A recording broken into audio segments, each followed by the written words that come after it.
Hello, welcome to Hypermedia. I am Steve Cummings. I'm a software architect. I've been at Center 7 years. Started out with Millennium Services, so doing a lot of service development there. And then I moved on to personal health, where I did some more actually consumer-related services there. What else? So I did a talk about this a few years ago. It was the very basics of REST, just sort of first steps. The momentum of that service movement was still sort of picking up. And that is absolutely not this talk. We're not going to touch on those basics at all. So what's the agenda here? I'm going to go over where I feel like REST has sort of settled what everybody thinks it is. And then I'd like to get into some of the gaps. The way it's being done today is not exactly as originally envisioned, and there's still a lot of architectural benefits to get out of it. And that's what I'd kind of like to drill into today. I'd like to sort of convince you to step away and sort of rethink your service design approach. And then finally, I want to talk about the context of when these design principles matter. REST isn't a good fit for all problems that you might want to solve. And so I'll talk about when you might like to actually do it. All right, so where has REST settled? This thing that we've spent so long using this word, building these tools around. So we got better at designing URIs, right? A long time ago, people would leave implementation details in them. You'd have a lot of .aspx, .php, junk like that. Or you'd describe actions in your URLs, place the order all in the URL, which isn't really describing concepts that you want to address very well. So that's at least gotten a lot better. People writing REST services are using HTTP a lot better, and this is pretty crucial to what we've gotten out of it so far. Predictable HTTP means that when we've addressed a resource, we pretty much should understand how it works and what using the different methods on it means. We know when doing something is safe, whether it's going to modify data on the server. We know whether we can repeat a request and we're going to land on the same result. And we also get a lot of the other sort of layered benefits of HTTP, so caching and authentication. You can design those apart from specific resources, and we can predictably put them on our resources. And then JSON. Back when REST first got big, we decided that this was a pretty nice programmer-friendly format. Everybody revolted against XML, so we all said, we're moving to JSON. That's cool, but that's not exactly all of what REST is. Because, as some of you already know, you can write RPC services with JSON as well. And versions. A lot of services seem to fall back on this as a way of dealing with change. And in my opinion, and it's something I'm going to try to drive home over the course of this presentation, it's a mechanism that I think is more appropriate for more local integration. When you're putting components together to build a system, when you absolutely have all of the control over the things that you're putting together, versions make sense because someone releases a new version of something, they can't break you. But in the context of the network and calling services remotely, and then additionally, many teams or many apps consuming those services, versions start to make less sense at being broadly applied to your whole system.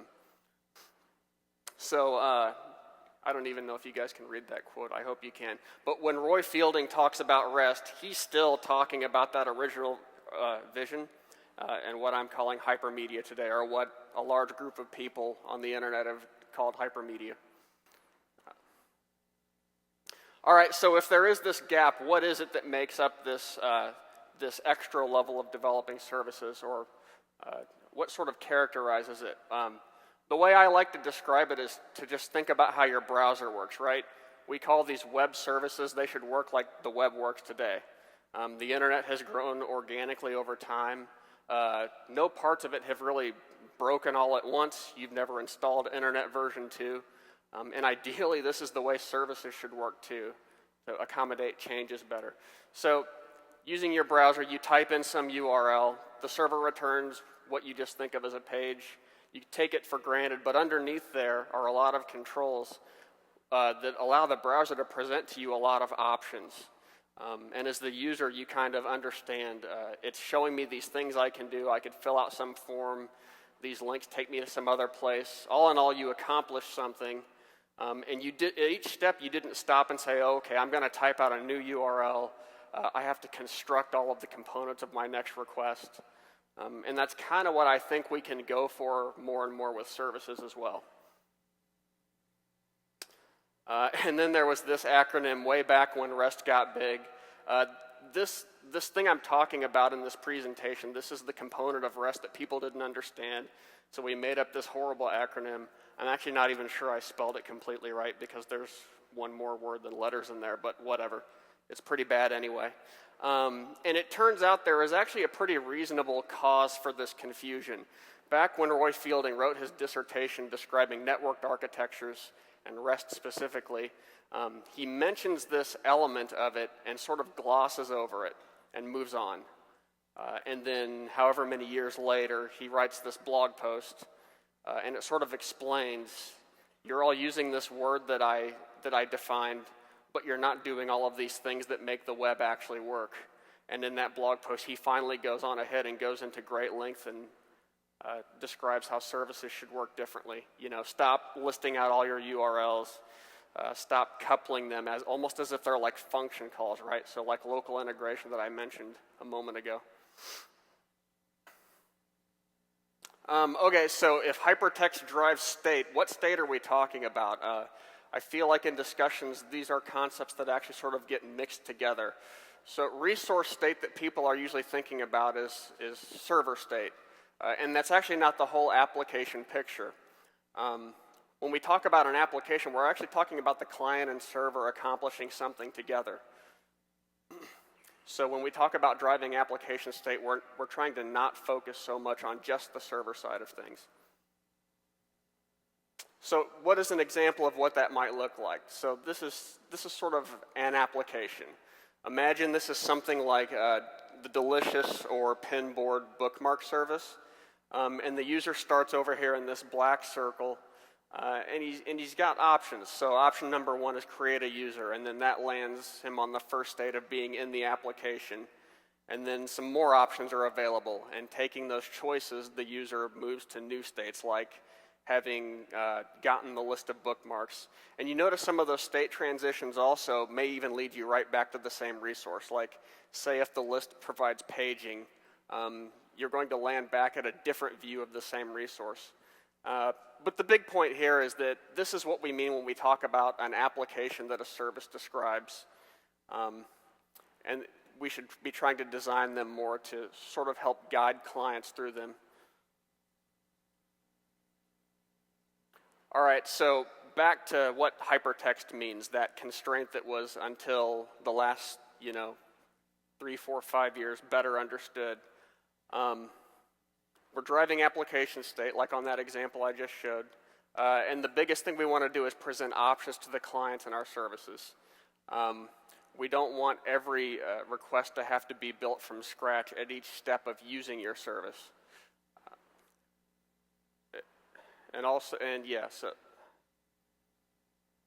So to quickly back up, I want to talk about a couple of the principles that we should maybe still strengthen a bit more to sort of support these principles of service design.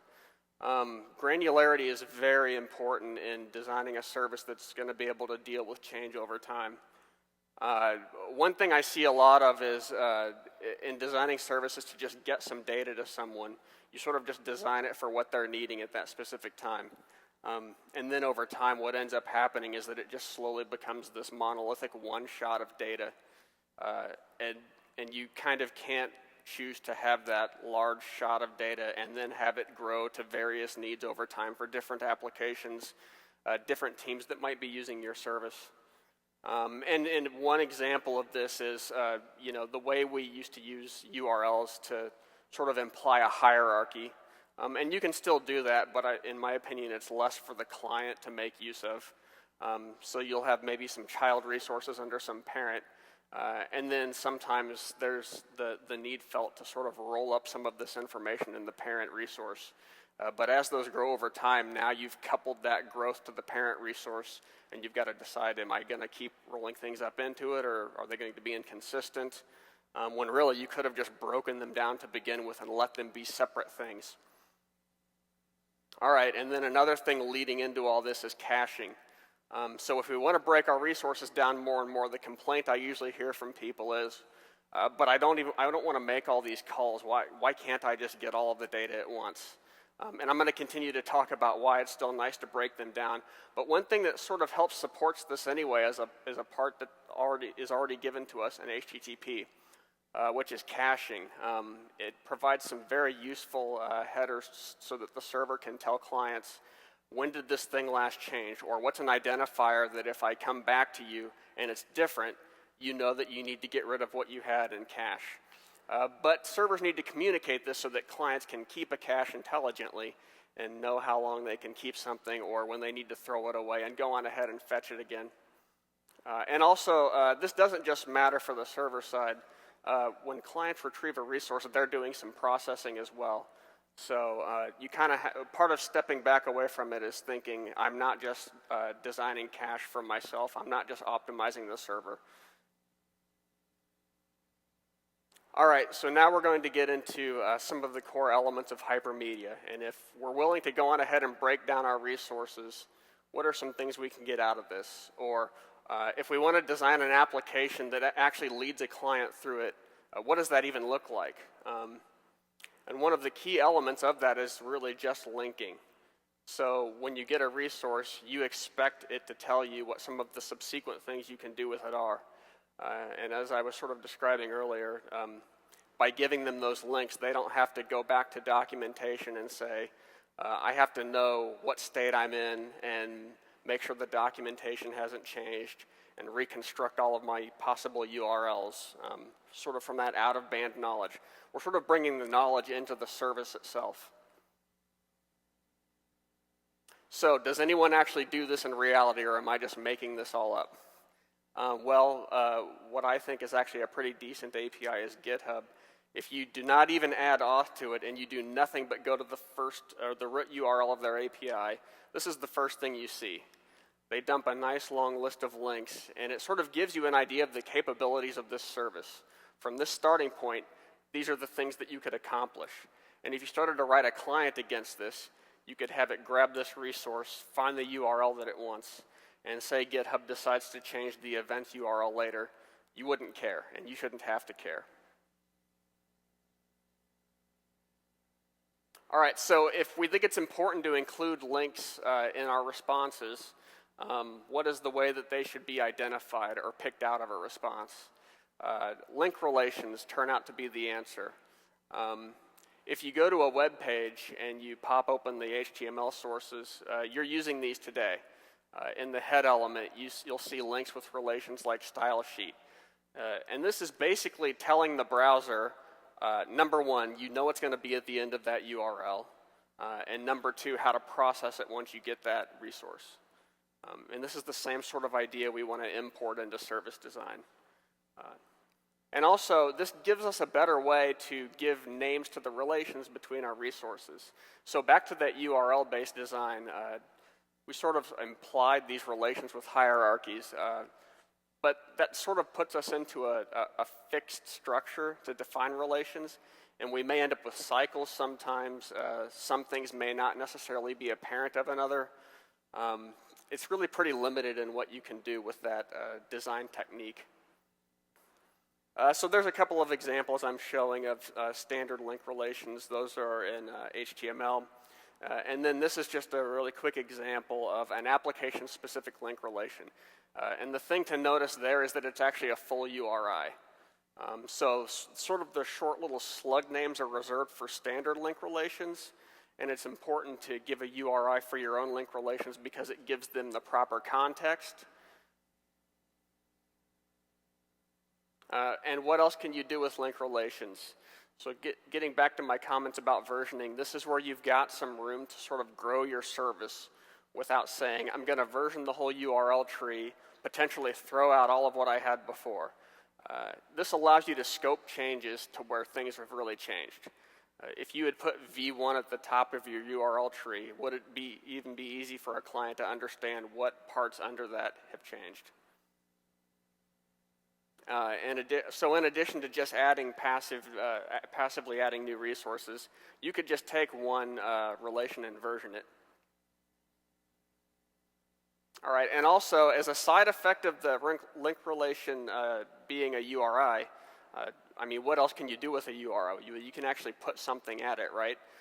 A client can sort of dereference a URI, so you can put doc there, and that's actually a pretty good thing to put there. And this example also goes along with the app-specific link relation I showed on the previous slide. It's a company called Foxy Cart. They provide e-commerce and shopping cart functionality for other sites to embed. And they're a pretty good example of a company that's actually doing this. They sort of believe in this API design approach. All right, so URL hierarchies. I was talking before about how they don't really scale to all of the relations that we might want to describe. So I thought we'd really quickly walk through an example of what it might look like to try to scale such a design. So imagine we're going to develop a service that describes places in a building. And so we start out with a couple of standalone resources, rooms and doors. But as we might imagine, we're going to need to relate these things. So we start to get into our combinations of nesting resources. For a given room resource that you've retrieved, you ought to be able to get a list of the doors coming off of it. And for an individual canonical door resource, you might want to get a list of the rooms or places that it leads to and from. But places also have hallways. So how are we going to describe all of these relations? We've got 3 different resources. They're all related in some way. We can't really back them up into one, canonical hierarchy that just contains all of them because they don't really contain each other.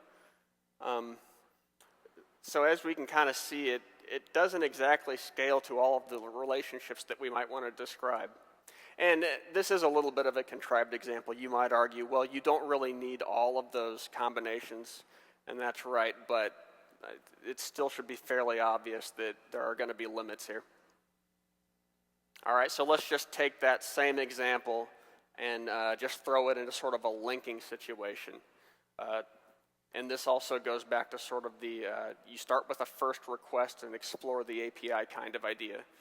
So if we've got our canonical rooms resource, instead of having to build up this hierarchical URL to even find the doors, we sort of just code to a door relation. We dive into the response, we find those other resources, and we choose if we even want to use one of those. And then also the next resource, it's got yet more relations. So once we've gotten to our door, what does it enter into or from? And also notice I've kind of made up some dorky, I don't even care URLs for one of those doors. And that's to sort of demonstrate that the client doesn't have to care what that URL even is. Now, going back to the original principles that people were sort of touting when REST got big, what I'm doing is not actually telling you that the URL designs don't matter anymore, but what I'm saying is that those matter a little bit more to humans reading those URLs, and a client shouldn't need to be inferring information from inside of those URLs. So no, you probably actually wouldn't write a URL, who cares about the door, but the client definitely won't know about the pretty URLs that you've designed. All right, so let's go on ahead and try to design a full application workflow. What does that look like? How many of you read these books when you were younger? Awesome. Okay, so most people will know kind of what I'm talking about. So this is basically an application workflow example, and we want to see what it would look like to sort of go through one of these books. Like say you're writing a website or an iOS, Android app, whatever.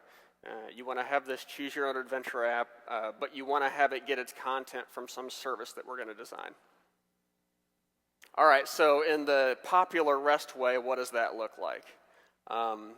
We're going to document that we've got this adventures URL, and it's going to return a list of titles and page numbers, page IDs, something like that. It'll be good structured info, but it'll be very, very specific to sort of data on the server. You look that up. and you code into the client that you're putting together this URL. So if it changes, we're in trouble, but that's what we're doing right now. So you've hard-coded to some URLs. You have to know where IDs go in it. And so you go on ahead and you let the user pick whatever they picked, put this whole URL together. And then there are choices in the response, and the user picks one of them, and they choose whatever page to go to. So we're constructing URIs, and we're continuing along. And so here's all the client logic that has to be assumed in there. These are basically things that can break us if we want to make changes later on. We have to know what places things go. We have to know if there are any nuances around formatting, like if these are page numbers, do they need to be padded? Carry forward data from a previous request. All right, so let's try it a little bit of a different way. So let's say the root URI still provides the same choices, but instead of just IDs, it just provides links to where those Choose Your Own Adventure books are. So your application renders those options. They're really just links, or if it's a native app, it just sort of holds those behind the scenes, and it knows to use them once the user makes a selection, and it heads over to that adventure. And maybe it redirects to the first page, or what it knows to be the initial page. It renders its content, and it provides links to also get you through the choices. So you come to a fork in the road. Link relation is choice, and you don't even care what the URLs are. We could make them as horrible as those first room URLs I designed, but it doesn't even matter. As far as the client is concerned, they're opaque.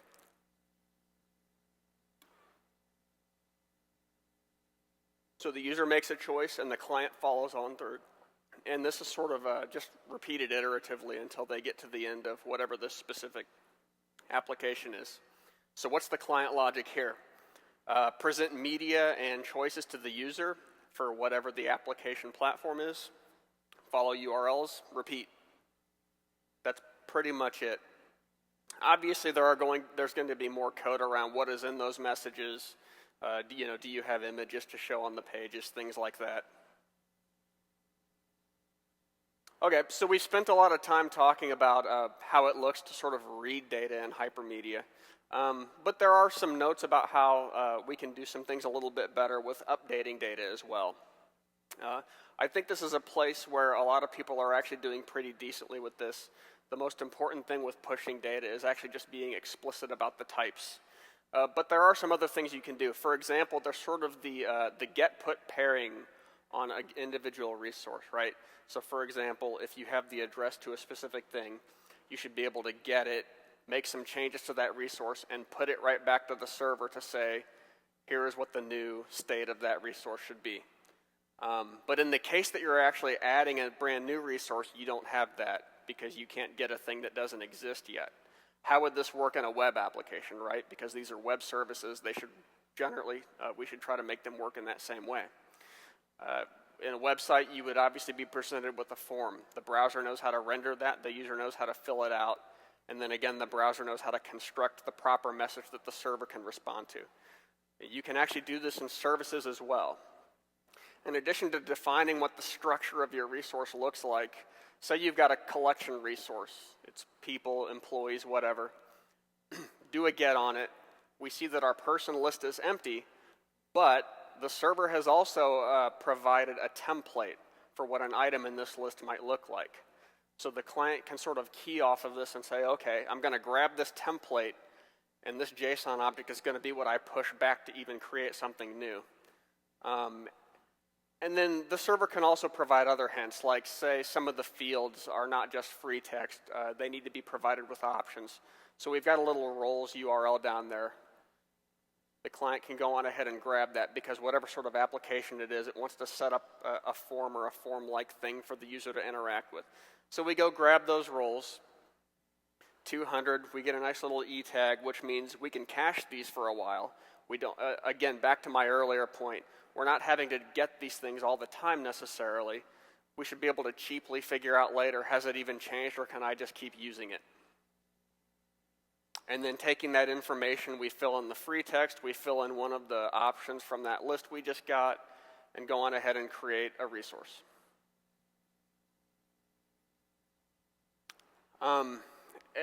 And of those things that I just showed, there's actually a lot of hypermedia design elements. I'm not going to go down the whole list and get into the details of every single one of these. But these are sort of the measure of how flexible your service is. So they sort of have this graph about the factors, and if you sort of handpick a couple of existing media types, we sort of see how sort of how flexible these services are. Obviously, HTML is one of the better ones.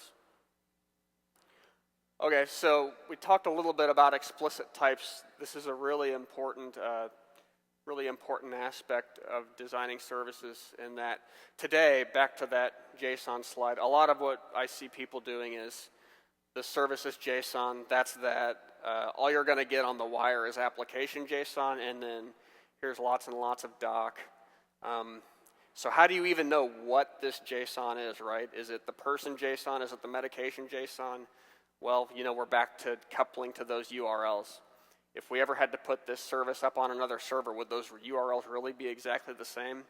So by just adding a little bit of information to our content types, that content type header and the response, you can sort of let clients drive off of that and not be so coupled to what the server happens to address things right now.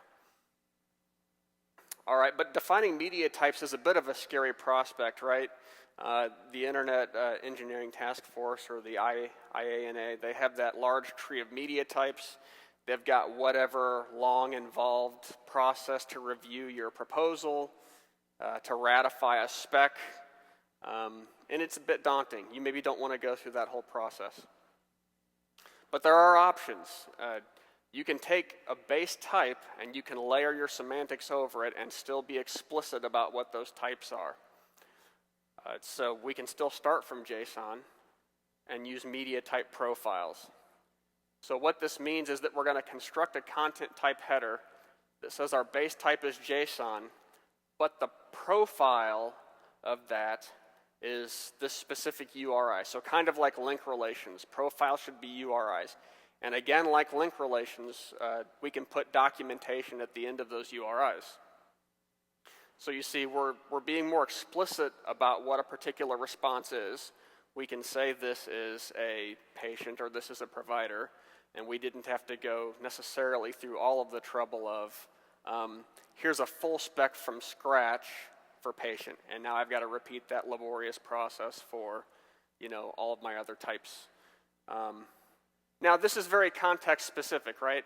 There may be cases when you do need to think harder about sort of the broader processes to more cement your types. For example, there's the fire service specs. Those are intended to be used across many organizations, and so they are in fact doing their due diligence. They're going out and talking to a lot of organizations, and if they haven't already, I imagine they're going to go through the bigger ratification processes for their specs. So a lot of this is about context. How widely are your services going to be used? So what are some of the base types that you can build off of? We know pretty well about these basic ones. Then there are some pattern types. If you're doing any of these sorts of things, you should strongly consider using some of these types.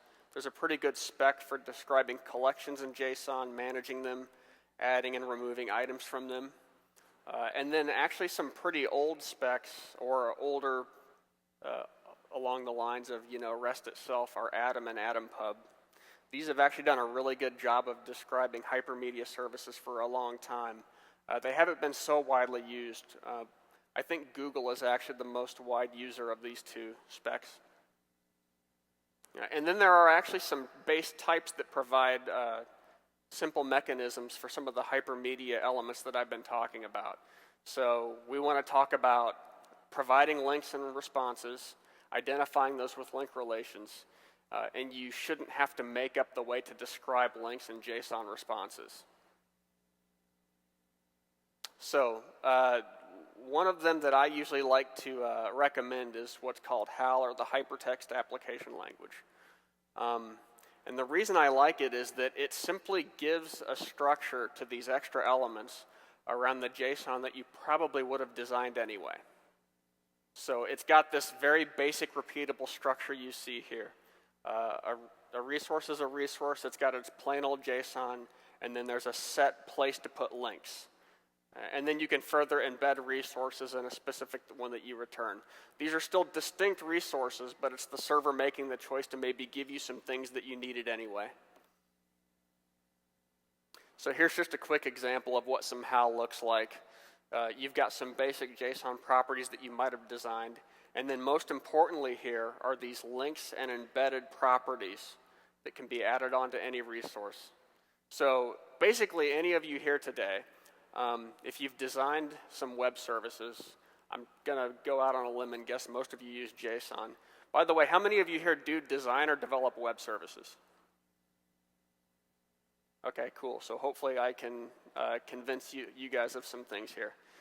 If you took that JSON that you've already designed, you would be able to somewhat easily just layer these things onto it. You could provide your clients with some links. They could maybe back some of their code off of the URLs that you happen to have today and still use your service.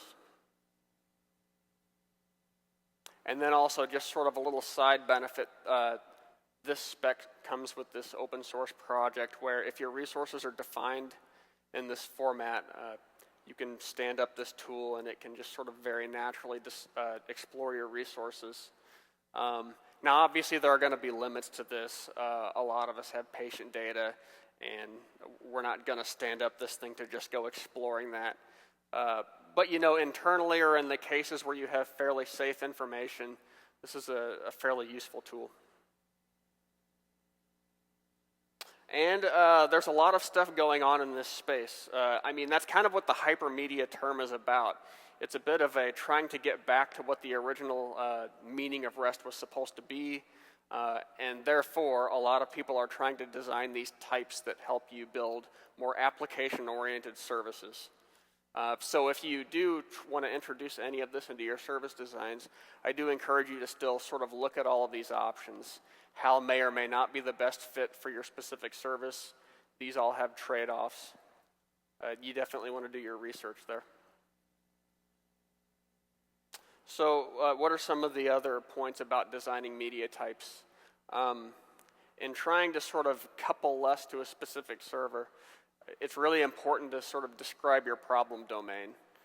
If things had to change, do you get to make those changes in terms of your problem domain, or are they just getting made in terms of data that happens to live on a specific server or in a specific database today? And lay out your resources to sort of guide clients through workflows.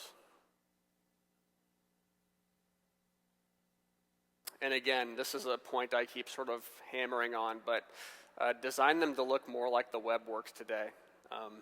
You know, it seems to have grown organically pretty well, and that's sort of the spirit of it, right? If it hasn't broken down, if we never had to install the internet version 2, there must be some architectural elements in that we can borrow from. So just to sort of summarize all of these principles together, what are you getting out of all of this? Now do note that some of these things are goals in and of themselves. And depending on your context, you may not actually want all of these things, but I think they're kind of important and you're going to get them out of designing services this way. So modularity, back to modularity and granularity. This is not even REST, this is not even hypermedia. We know this about building systems. The smaller things are, the more easy you can put them together. For whatever reason, when people get to services, they like to pile as much as possible into one shot. That is when modularity breaks down. And it's also when it makes evolution very hard.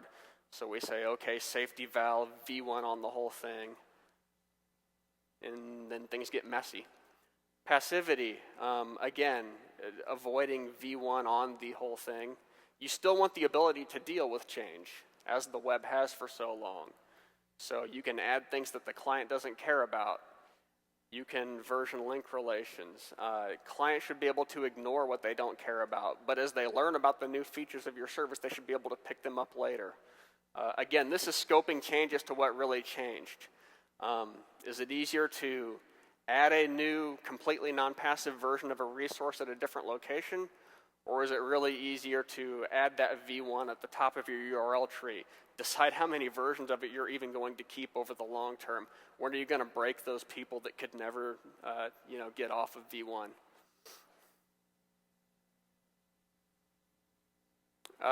Your services will become more self-describing using these principles. And by the way, what I mean by that is we're not necessarily throwing out all the doc, but what we're wanting to do is as we add more service resources, relations, and so forth, it's best if the descriptions of those things could be as baked into the service as possible. Sort of the biggest takeaway from this is that it's best to sort of build the tools around documentation, generating clients, spitting out documentation sites. If we could base those on the service rather than basing the service on those tools, I think you're going to get more mileage out of how long your services can last.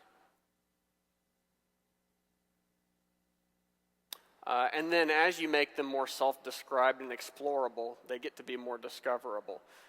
And by that I mean, so if you take away v1 from the URL tree, then your consuming programmers are able to sort of go to the service, browse around it, use those link relations, and see what they can even do.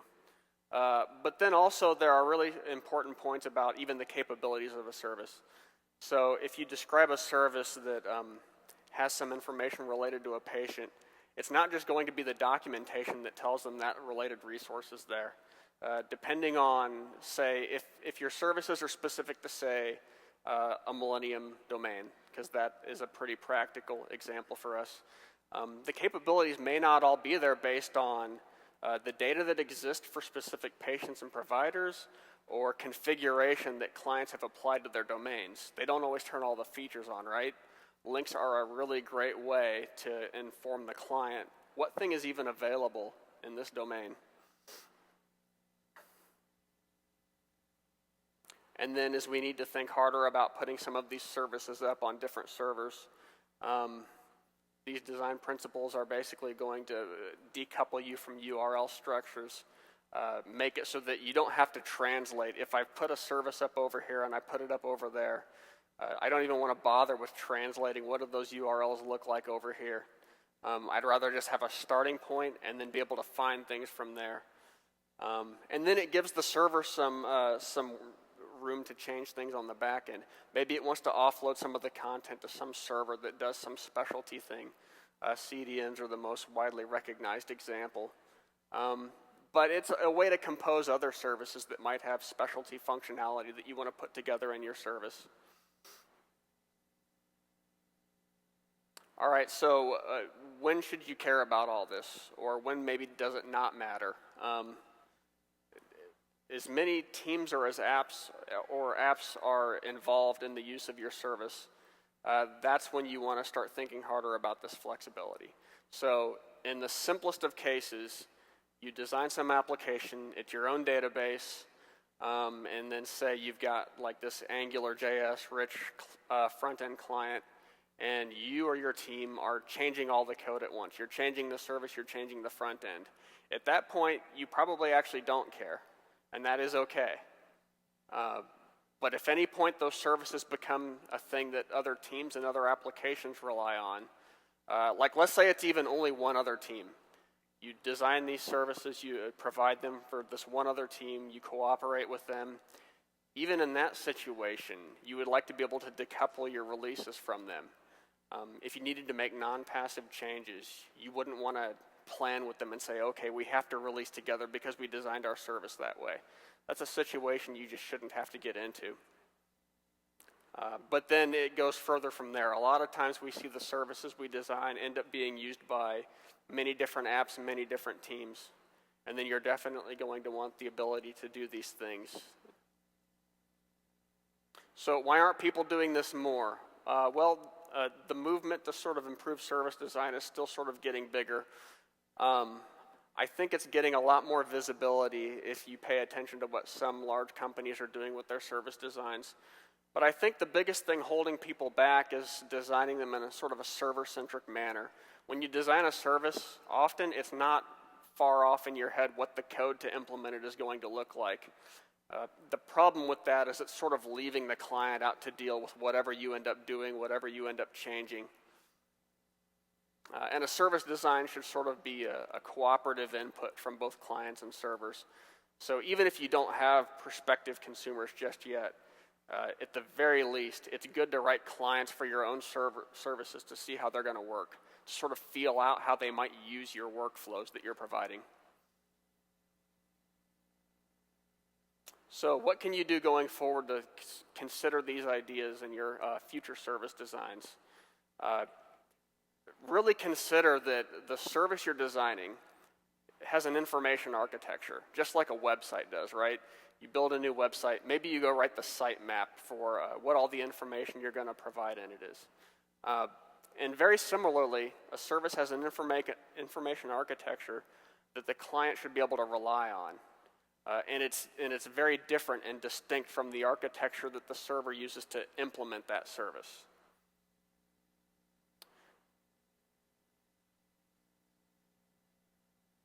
And I suspect, although there is a context to consider, and you may say to yourself that it's a very constrained scope that you're providing services in, I suspect that a lot of people would make more use of this flexibility than maybe they are today as they go forward needing to make changes. And finally, you may not be really all that far away. I do see people putting more and more links into their services. So, go on ahead and identify what those relations are. People are really carefully documenting the types they return from URLs, which is good. So go on ahead and take those and just put a profile on them or put a specific type on them. Passivity is a really big topic today. People care about it because it's important, because they want to decouple releases with other teams that they're working with. So that's all to basically say. I don't think we're like way off in left field away from these principles. I think they are things that you can add on to a lot of what you're doing today. And if nothing else, please do not stand up services that just query and return data. All right, so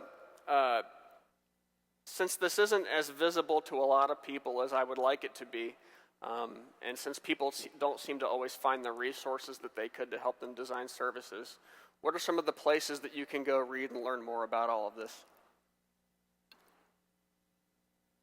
So I was going to list out a big, long list of services that are doing this pretty well, but instead this specific blog post is sort of keeping a list and growing it over time. And by the way, you don't have to copy down this URL. These slides will be up later, but you should check out this list and see what some of these services are doing. And of course, I still think it's relevant to go back to the original writing on REST. Knowing what we know today, reading it again, I think it makes a lot more sense. And then, yes, unfortunately, Roy glossed over the hypermedia aspect, so there's that extra blog post. And then finally on this list, I really encourage you to go check out the HTTP spec. You really can't be designing services on the web and not understand what it provides you to solve your problems. These are some of the latest books on the topic. And finally, these I like the best. These are some discussion lists that if you just signed up for all of these today, I think what you'll find is some really interesting discussion about people out in the real world trying to figure out what to do with their services, how to make them provide application workflows and be able to grow over time. People discuss a lot of really interesting problems here. And that's all I had. So are there any questions?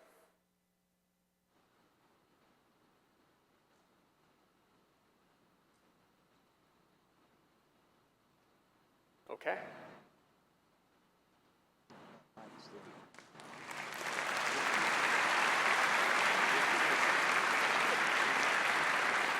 Was there a question over here? I'm sorry, I might have missed one. You can head up to the mic.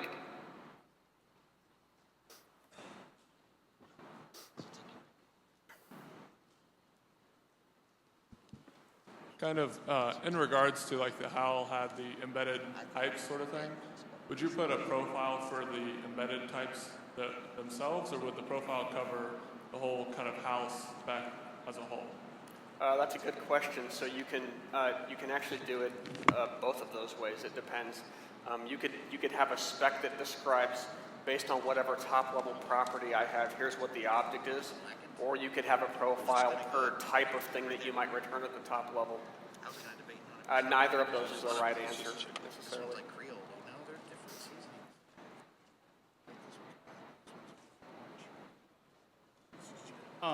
At the risk of sounding like it, at the end there you mentioned don't just scoop up your database data and throw it back. Elaborate on that a little bit more. Sure. Yeah, absolutely. Like that's all we've, I guess. I mean, so table data is just an implementation detail, and obviously what it has in it is what's important to a service consumer. But to just sort of provide it as is to basically couple a client to what that data looks like. So just imagine making changes to your schema after you've just given it to your consumer.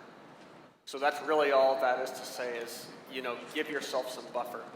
Define the application apart from that data so that a client isn't just sort of dealing with the changes you make as you make them. Okay, so an example there would be constructing some, let's use Java as an example, to translate that into a Java object. And that is your form of communication? Sorry, what was that? Tell you what, we'll talk about it afterward. Okay. All right, so my question is the goal, the grand goal, to actually remove all URL generation from the client? Because like the example of treating it like the web, maybe there's a pagination control where I can click on page 1 and click next and next and next. But sometimes I may want to go to page 10 and I can edit the URL directly and go to page 10. Yep. And it's more efficient for me to do that. Right. How does that apply to the services? So although you don't want to have clients constructing all of your URLs from scratch, it is actually okay to give them templates. And a template can define what query parameters are. So you actually have options there to still not enumerate everything, couple to everything, but say, okay, here's where you would fill in a variable. Okay, that makes sense. And I think I am out of time.